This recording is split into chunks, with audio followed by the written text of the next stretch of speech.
Hello! Welcome to Ayishita vlogs. ఆనాటి వంటలో మా నాన్నమ్మ గారు మాకొకటి రుచి చూపించారు. అదే ఈ వెల్లుల్లిపాయ గుళ్ళు పప్పు. వినడానికి కొత్తగా ఉన్న టేస్ట్ చాలా బావుంటదండి. ఆరోగ్యానికి కూడా చాలా మంచిది. స్టార్ట్ చేసేద్దామా మరి? ఇంక రెసిపీ స్టార్ట్ చేసినట్టయితే ఇవన్నీ కావాల్సిన పదార్థాలు ఏవేవి నేను ఎంత తీసుకున్నానో మీకు స్క్రీన్ మీద కనిపిస్తుంది కదండీ! ఇలా ముందుగా నేను కందిపప్పు తీసుకొని బాగా కడిగేసుకొని వాటరేసుకొని ఒక 1 విజిల్ వచ్చే వరకు నేను స్టవ్ మీద పెట్టుకున్నా. 1 విజిల్ సరిపోద్దండి. ఓన్లీ పప్పు మాత్రమే ఉడికించుకున్నాను సెపరేట్‌గా. ఇలా 1 విజిల్ వచ్చిన తర్వాత మీరు పప్పుని చూసినట్టయితే చూడండి ఇలా బద్దలు బద్దలుగా ఉంటది.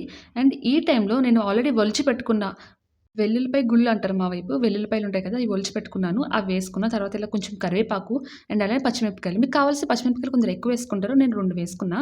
అండ్ అలాగే కట్ చేసి పెట్టుకున్న ఉల్లిపాయలు. కొందరు ఏం చేస్తారంటే పప్పుతోనే ఉల్లిపాయలు వేసేస్తారు. మీరు అలా కూడా వేసుకోవచ్చు. నేను ఇలా వేశాననమాట. కొందరు ఇలా కూడా వేసుకుంటారు.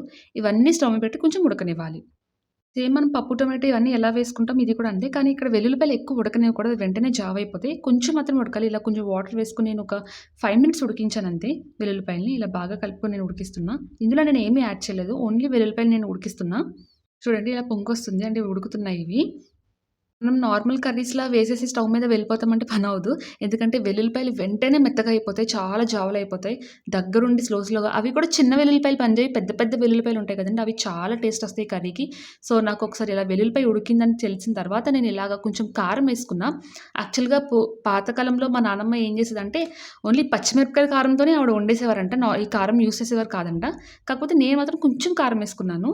మనకన్నీ కారంతో అలవాటయిపోయినాయి కాబట్టి నేను కొంచెం కారం వేసుకున్నాను. కానీ కారం వేసుకోకుండా కూడా చేసుకుంటే అది మంచి డిఫరెంట్ టేస్ట్ వస్తదంట. అండ్ ఆ కర్రీ అయితే చపాతీలోకి, రైస్‌లో కూడా చాలా బావుంటుందంట కర్రీ. అండ్ చూడండి ఇలా వెల్లుల్లిపాయలు మనకి అది అసలు మెత్తగా అవ్వకుండా ఎలా ఉన్న వెల్లుల్లిపాయలు అలానే ఉన్నాయి. అవన్నీ బాగా ఉడుకుతున్నాయి. నేను చూసుకుంటున్నాను. అండ్ ఒక వెల్లుల్లిపాయ నేను పైకి తీసి చూసుకున్నా అసలు ఉడికిందా లేదా అని చెప్పి ఇలా నొక్కాను. ఎందుకంటే వెల్లుల్లిపాయ ఉడకపోతే ఆ స్మెల్ అనేది ఉండిపోద్ది కదా! మనం తినలేము. ఒక్కసారి ఇది ఉడికిందంటే అసలు ఆ వెల్లుల్లిపాయలో స్మెల్ ఏమి ఉండదు. నార్మల్ ఏదో ఉడకబెట్టిన దుంపలా ఉంటది అంతే ఇది. అండ్ అలానే ఇదంతా బాగా ఉడికిన తర్వాత నేను ఈ టైంలో ఉప్పు చూసుకున్నా. మనకు తెలిసిందే కదండీ! ఉప్పు లేకపోతే కూరలు బాగోవు కదని. నాకు కొంచెం ఉప్పు పడతది. నేను కొంచెం ఉప్పు యాడ్ చేసుకున్నాను. ఉప్పు యాడ్ చేసుకొని మళ్ళీ కలుపుకుంటున్నాను. కొందరేంటంటే కందిపప్పు తినరు. పెసరపప్పుతో వండుకుంటారు. మీరు అలా కూడా ట్రై చేయొచ్చు. పెసరపప్పుతో వేసుకున్నది వేరే టేస్ట్ వస్తది. ఇలా కందిపప్పుతో వండుకున్నది వేరే టేస్ట్ వస్తది. పెసరపప్పుకి మనకింత టైం అనేది పట్టదు. చాలా అంటే చాలా ఈజీగా ఉడికిపోద్దది. దగ్గరుండి చేసుకోవాలసల ఆ కర్రీ అయితే.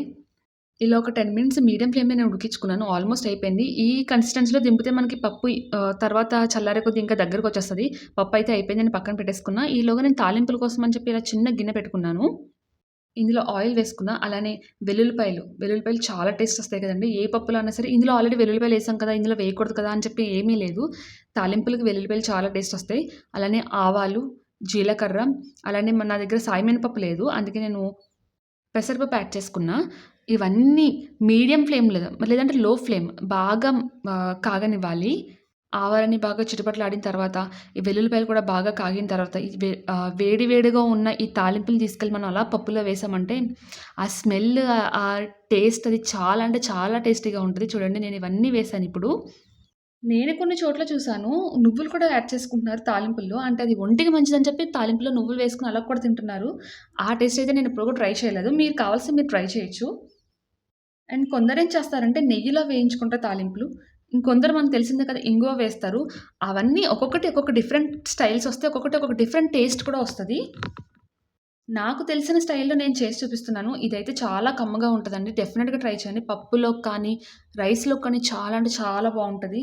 ఇలా మనకి తాలింపులు బాగా మగ్గాలి కదా! తాలింపులు మగ్గకపోతే మనకవి అంత టేస్ట్ రాదు. మనకి కర్రీలో పప్పు ఉడికే వరకు ఒక ఎత్తు అయితే, తాలింపులు మగ్గడం ఒక ఎత్తు.